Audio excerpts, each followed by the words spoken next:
तो प्यार आकर्षण में भारी अंतर है होता, भली भांति इसको समझना पड़ेगा। सब जगह हर शहर हर गली गांव में ये दोबारा न हो कुछ तो करना पड़ेगा। लैला मजनू की उपमा जो देते सुने, तो अब बहुत हो चुका बंद कर दो ढिठाई। बहन बेटियां होती सबकी बराबरी, सिया राम यादरी करो सिर झुकाई।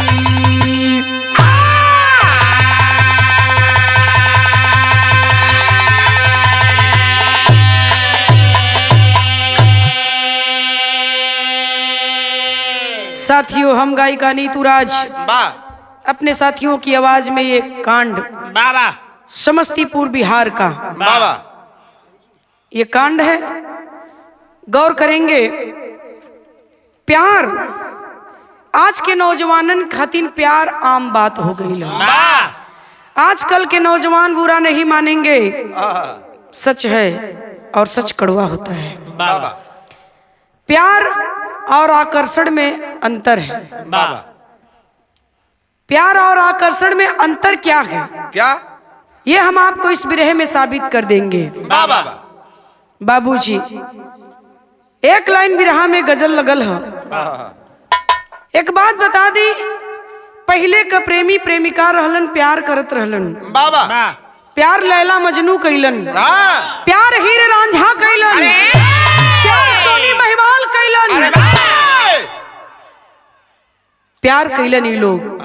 लेकिन आजकल का लड़का लड़की कुछ फेसबुकिया प्यार करे वाले भी होंगे। एक ठे फोटो ना देखल कि हाली हाली कमेंट करे शुरू कर दी हैं। वो ना जानत हुआ कि हम कमेंट करत ही हम ही ना ही बहुत लोग देखत हुआ।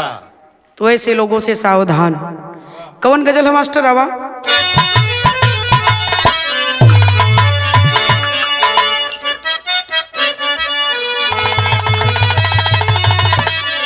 दोनों लड़का कहत है, अरे ऐसा पहली ही,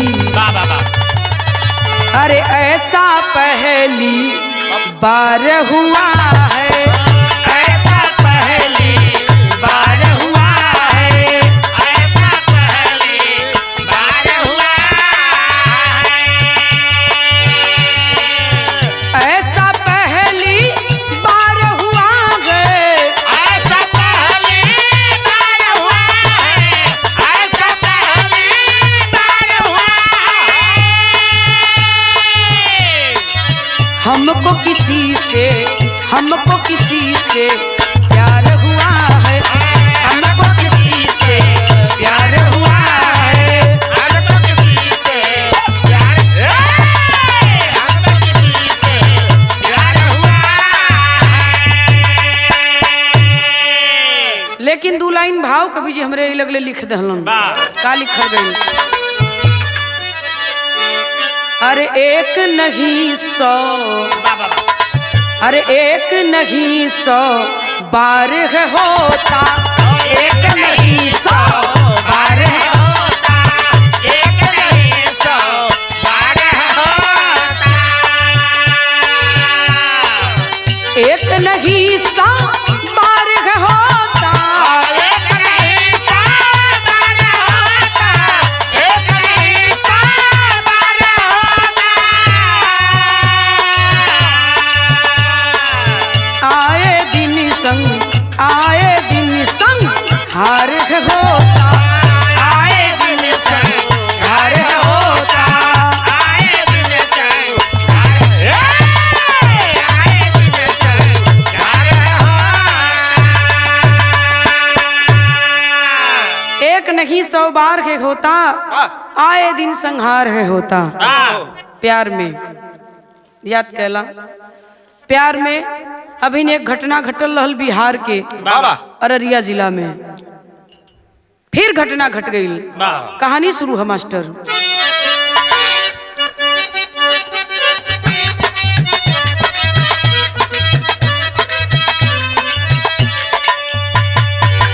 बिहार प्रांत के समस्तीपुर का हाल सुने, वही का गांव एक कानू भी विशाल सुने।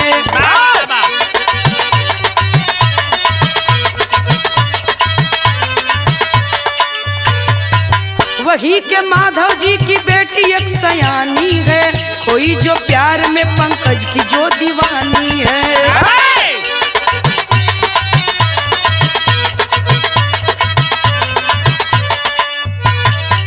कसम लिए है दोनों साथ जीने मरने का, मगर डर घर वालों का सदा था बिछड़ने का।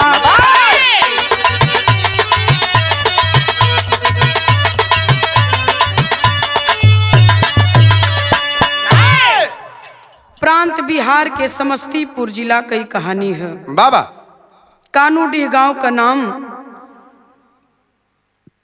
माधव, जो कि पिता के रूप में जिनका नाम माधव बताया गया कहानी में। बाबा माधव की बेटी जिसका नाम सोनी बताया गया बाबूजी, एक पंकज नाम के लड़के से इस लड़की को मोहब्बत हो जाती है।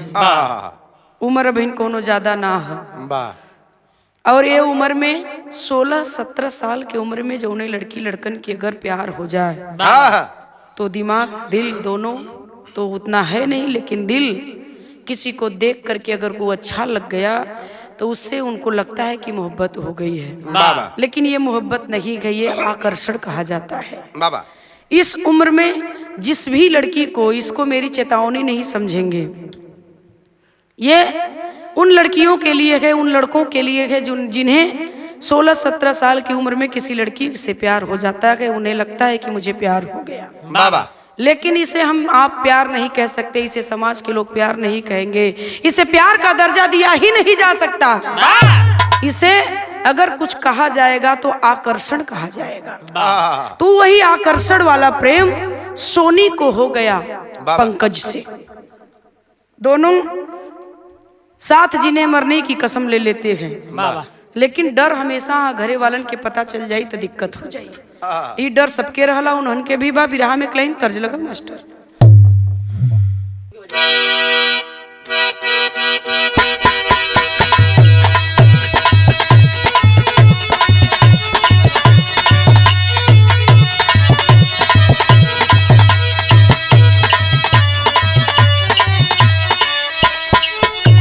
भयल का बिरहा में तर्ज है मास्टर। अबा कोनो लइका कहत ह का कहे, ये कहत ह, अरे सब होके हुनर में अगर आरू चाहिए सुनर,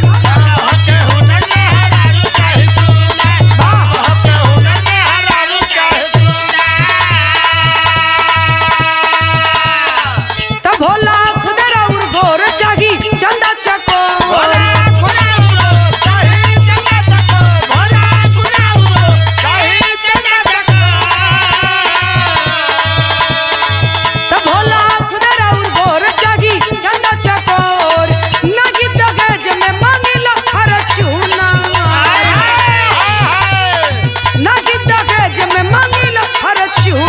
सब होके हुनर में हरारू चाहिए सुनर,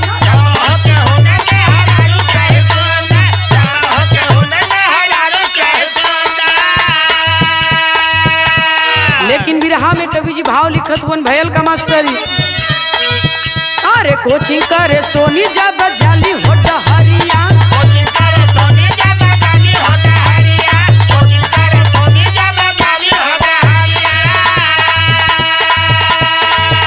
अरे पंकज कुमार का जब पड़ली नजरिया, के हो पड़ली नजरिया,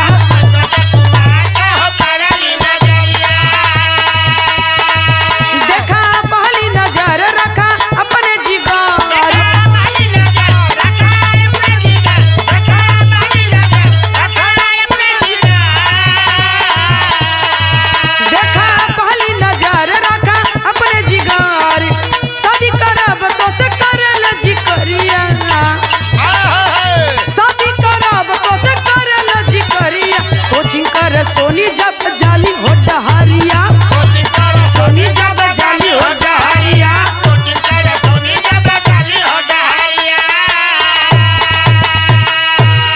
कोचिंग करे सोनी जात बा, पंकज का नजर सोनी पर पड़ गई है।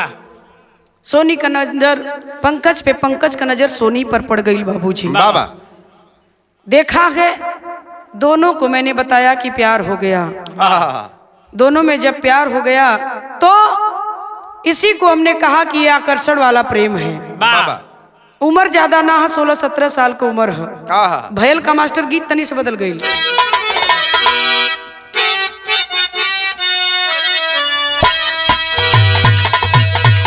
₹2 हो, ₹2, ₹2 हो,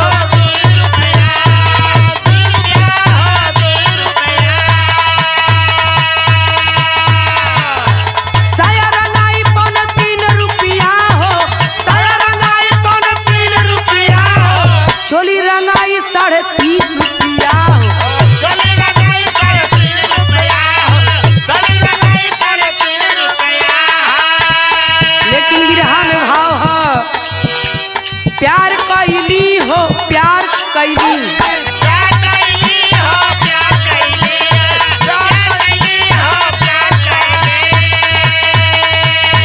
सोनी कुमारी दिल हार गईली हो, सोनी कुमारी दिल हार गईली हो, प्यार कैली और प्यार कैली हो, प्यार कैली हो, प्यार कैली हो, प्यार कैली हो। प्यार कैली प्यार तो कैल हला दोनों, लेकिन भयल का मास्टरी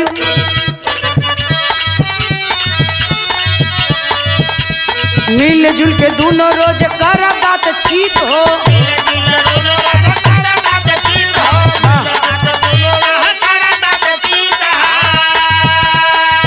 अरे प्यार के कहानी पर बना के एक गीत हो।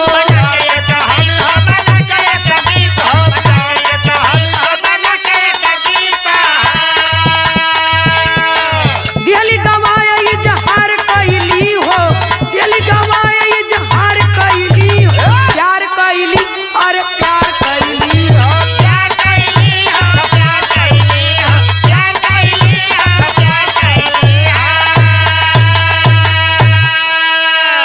सोनी 4-6 लाइन का गाना लिखली प्यार पर, राइटर भी बन गई नहीं। प्यार कैली तो प्यार कहबे गई, राइटर भी बन गई ओकरे प्यार में। अब प्यार कह के वही प्यार पर 4-6 लाइन का गीत लिख के दे देली। पंकज तनी गावत होत रहला, देली कली की सुना, यह हम गीत लिख लेला, ई प्यार पर गीत है, तनी यह गीत के अपनी आवाज में तू गा दा। पंकज भाई उनकरे प्यार में पागल रहला, बिना कुछ सोचले समझले उनकरे लिखल गीत के स्वीकार करला गावे बदे। तब भयल का हम पुजारी के बात ना करत हिला, बुलेट पर जीजा गीत लगल मास्टर।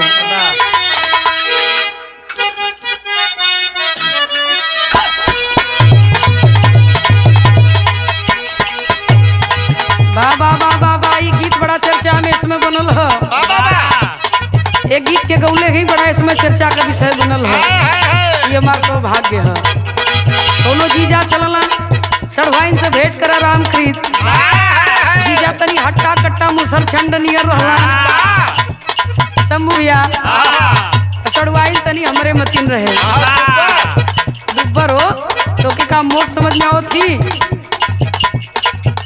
कहले है जीजा आई गईला, कलन की हाँ सड़वाइन आते गई, बड़ा मन करत रहो तो के देखा का भेंट करे के आ गई। कल ठीक आइला तो ठीक कैला, लेकिन बुलेट लेके ला यह गड़बड़ कैला है। तो और बुलेट ऐसा रही कि कबो बैठेबो करबाए पर। जीजा कल तोहरा जब मन करा चढ़ा, जब मन करा उतरा। कलश की आजे चढ़ो, कल आज टाइम ना, कल आज बैठो। चला ते दर्शन वर्शन करा था कतो और फलतू ना। कल ठीक है जल्दी करा, सजे सौरे लगल टाइम भइल तो जीजा कहला का कहला, हाय हाय यह कहलन जतारू माई के दर्शन तू करे, जतारू माई के दर्शन तू करे, जतारू माई के दर्शन तू करे।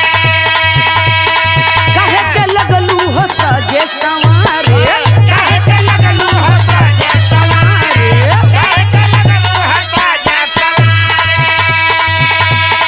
तब सरवैया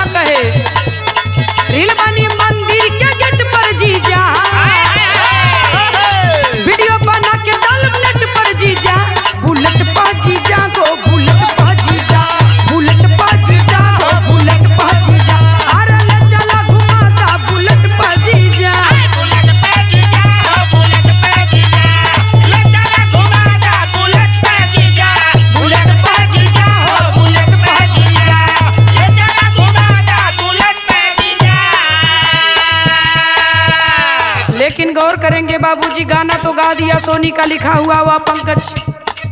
और जब गा दिया गाना तो खूब वायरल हो गयल, चर्चा का विषय बन गयल। लेकिन यार सोनी का कहीं ना कहीं से बेइज्जती होए लगल। बाबा तब भयल का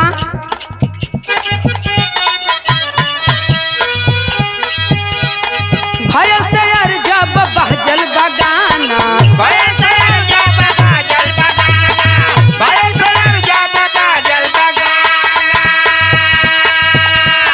सोनी पे पंकज हो भइले दीवाना। सोनी पे पंकज हो भइले दीवाना, सोनी पे पंकज हो भइले दीवाना। मचल गजब हाल चल के सुना, मचल गजब हाल चल बा सुना, मचल गजब हाल चल बा सुना, बेकल बा सुना हो बेकल बा सुना। अरे सोनी का परिवार बा बेकल हो सुना। बेकलबा सुना हो बेकलबा सुना, सोनी का परिवार बा बेकलबा सुना। बेकलबा सुना हो बेकलबा सुना, सोनी का परिवार बा बेकलबा सुना। गौर करेंगे बाबूजी, चारों तरफ थू थू मच गई माधव के बाबा कि इनकर बिटिया हाँ सोनी हाँ और पंकज का चक्कर चलत हो। हाँ गाना गा देना पंकज वायरल हो गल, वाह खूब ज्यादा से ज्यादा शेयर हो गयल, पब्लिसिटी मिले लगल और पंकज सोनी पर मोहित हो गईलन और पंकज बेकल हो गईला। परिवार का थुथु होए लगल सोनी के बाबा और सोनी के परिवार वाले कहीं ना कहीं से अपने आप के शर्मिंदगी महसूस करे लगलन। जब शर्मिंदगी महसूस करे लगलन, एक दिन का बात है, टेरी में कवि जी भाव लिखत हुवन का बाजहली चारों ओरी गीतिया, बाजहली चारों ओरी गीतिया, सोचा सोनी के घर वाले गई जतिया। अरे इज्जतिया, अरे इज्जतिया, बाजहली चारों ओरी गीतिया, सोचे सोनी के घर वाले गई इज्जतिया हो, बाजहली चारों ओरी गीतिया। चारों तरफ गीत बजने लगा, सोनी का लिखा हुआ पंकज का गाया हुआ। घर वाले सोचत हुआ इज्जत नीलाम हो गई, इज्जत हमन का सरेआम बाजार में नीलाम हो गई। कुछ बचल ना है अभी लड़की, कुछ छोड़ले ना कहीं कह मन के। सोठी में भाव हम मास्टर का भयल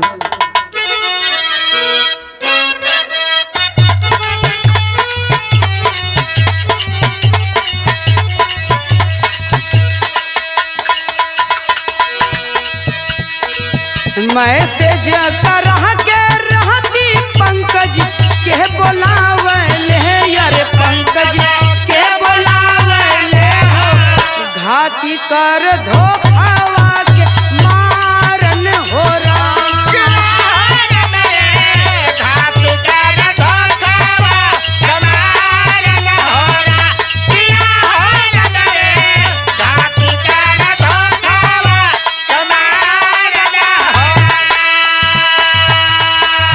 पंकज कुमार अपने प्यार के खातिर चलल, प्यार के खातिर चलल, घटना घटहला पारी यारन हो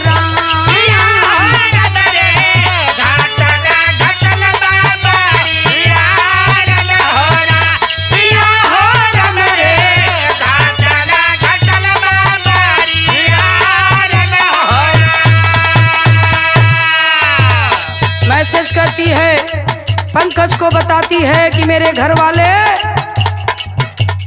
अपनी बेइज्जती समझ रहे हैं पंकज बाबा, और कहीं ना कहीं से मुझे भी बहुत कुछ सुनना पड़ रहा है अपने परिवार वालों से। अपने प्यार के खातिर वह नौजवान पंकज चल देता है घर से अपने निकल करके।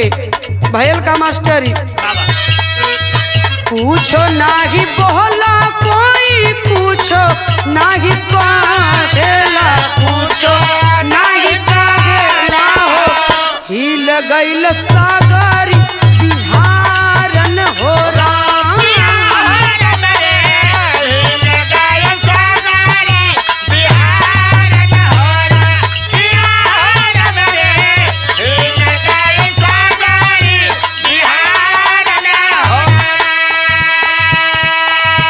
प्रेमिका की बात को सुन करके पंकज चल देता है कि चल करके मैं सोनी के घर वालों को समझा बुझा दूंगा बाबा कि कुछ भी बात ऐसी नहीं है, मैं समझा बुझा दूंगा कि ऐसी कोई बात नहीं, आप लोग गलतफहमी में मत पड़िए। बाबा अगर ऐसा ही है तो मैं सोनी से प्यार करता हूँ, मैं उससे शादी कर लूंगा।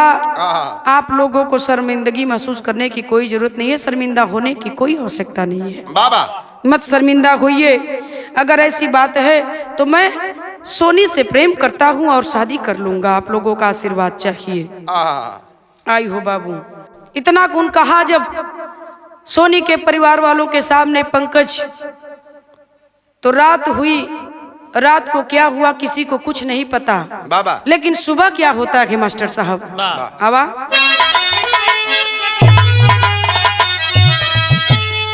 तब पंकज आइला सोनी के घर, रतिया बतिया का भैली, सुबह भैल ता पीटा सबई छतिया बतिया का भैली।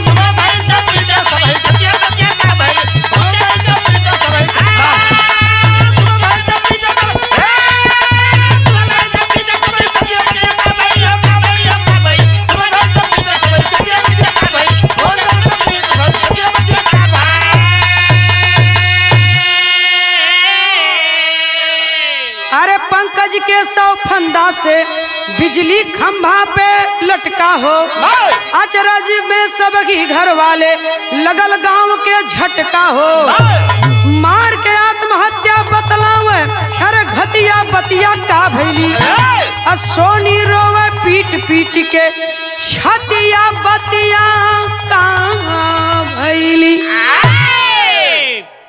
रात तो बीत गई, इधर ये फोन करके सारी बात को कह देती है। जब वो आता है सबके सामने अपने प्यार का इजहार करके सोनी को स्वीकार करने की बात कर देता है घर वालों के सामने।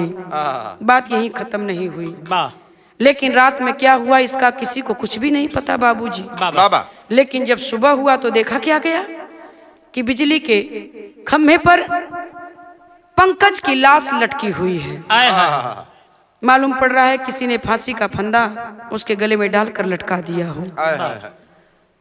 और लगा गांव वालों को झटका कि ये कैसे हो गया, क्या हुआ, किसी को कुछ पता नहीं है।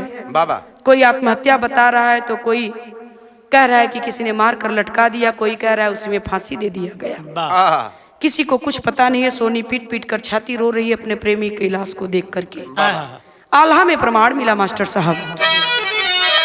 अरे सब ही आवाक, अरे सब ही आवाक कोई के आवना चयनवा भैया,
सब लोग अवाक हैं, सभी की आंखों से आंसू चल रहा है, सभी की आंखें नम हो गई। पुलिस आई है घटना स्थल पर। चिल्ला चिल्ला करके पंकज का बाप, सोनी के बाप को, उसकी माँ को हत्यारा कहते हैं, किन्होंने मार करके मेरे बेटे को उस खंभे से लटका दिया। सोनी का बाप कहता है कि हमने नहीं मारा है, इसने आत्महत्या कर लिया है। सोनी कहती है कि मैंने फोन करके उसे बुलाया तो जरूर था, लेकिन मेरे बाप इसमें शामिल है ये मैं नहीं जानती। इसका खुलासा नहीं हो पाया। और बार बार सोनी के माँ बाप चिल्ला चिल्ला कर कहते हैं कि हमने उसको नहीं मारा, हमने उसको नहीं मारा। फोन करके बुलाई थी जरूर मेरी बेटी, लेकिन इसमें हम लोगों का कोई हाथ नहीं है। ये तो उनका बयान रहा। लेकिन पंकज कहता है कि अगर तुम सोनी मुझे नहीं मिलोगी तो मैं आत्महत्या कर लूंगा, मर जाऊंगा, जीऊंगा नहीं तुम्हारे बिना। कहाँ सच्चाई है, कितनी सच्चाई है, किसने मारा कि उसने आत्महत्या किया, इसका खुलासा तो हो नहीं पाया। लेकिन एक बात कवि जी लिखते हैं मास्टर साहब, और ये बात क्या है जरा गौर करेंगे।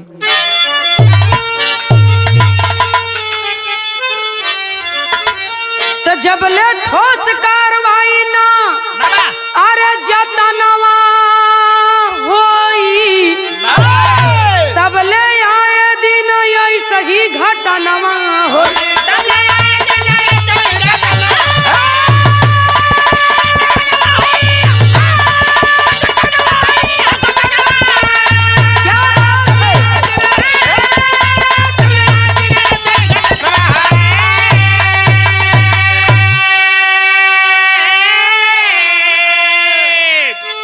छोटू पंकज जैसन रोज मरई है हजार हो, अब पता नहीं कितना उजरी है परिवार हो। तब बैठी भाई के लाश परी बिरनवा रोई, तब ले आए दिन ऐसा ही घटनवा हो।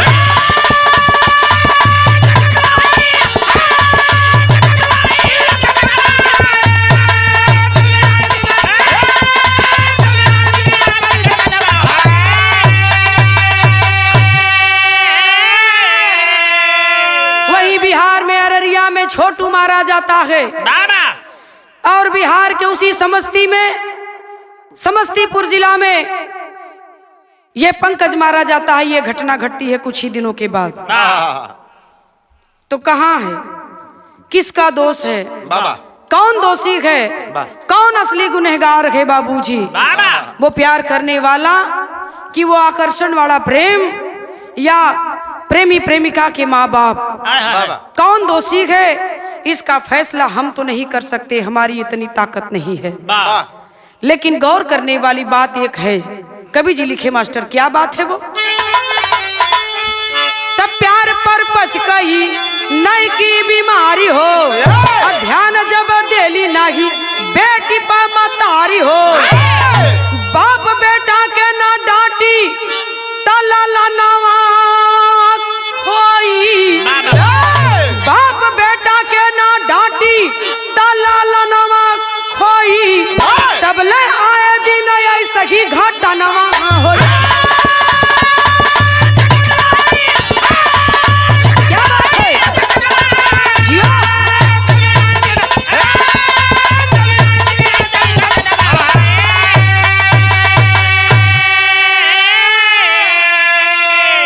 कहले का मतलब हमरे यह है, गीत के गौले का मतलब यह है, बाप अपने बेटे पर ध्यान दे, और माता का यह फर्ज होता है कि वह माँ, जिस माँ ने अपनी बेटी को जन्म दिया है, तो माँ का भी फर्ज बनता है कि अपनी बेटी पर ध्यान दे। बेटी कहाँ जा रही है, क्या कर रही है, किससे बात कर रही है, कहाँ किससे मिलने जा रही है।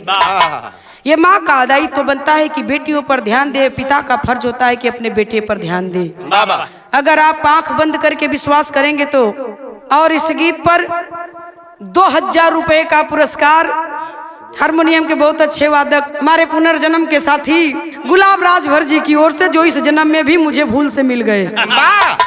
कहना है बाबूजी, परिवार की भी जिम्मेदारी बनती है कि अपने बच्चों पर ध्यान दे, अलर्ट रहे, आंख मूंद के विश्वास न करें अपने लड़का लड़की पर। और साथ ही साथ युवा पीढ़ी के उन नौजवानों से मेरा एक निवेदन है कि आप कुछ भी करने से पहले एक बार अपने उन माँ बाप के विषय में जरूर सोच लें जिस माँ बाप ने आपको जन्म दिया है। उनका भी कुछ सम्मान है, उनकी भी कुछ मर्यादा है। एक बार मर्यादा चली गई तो दोस्तों ये फिर कितना भी कोशिश करने के बाद ये लौट कर आने वाली नहीं है। इसलिए मेरा आप लोगों से निवेदन था, आगे आप लोगों की मर्जी, जो त्रुटियां होंगी हमें क्षमा करेंगे। अभी अभी इस गीत को कवि जी ने लिखा है और अभी अभी हम इसको गा रहे हैं, त्रुटियों को क्षमा करेंगे। कहना है खानदान का परिचय। गुरु बिहारी गुरु रमन क्या होता है आज वतन में, अरे श्यामा सीताराम भरत जी विश्वनाथ के मन में बजले चारों री गीतिया, नीतू सिया राम का मई हर मास प्रीतिया, बजले चारों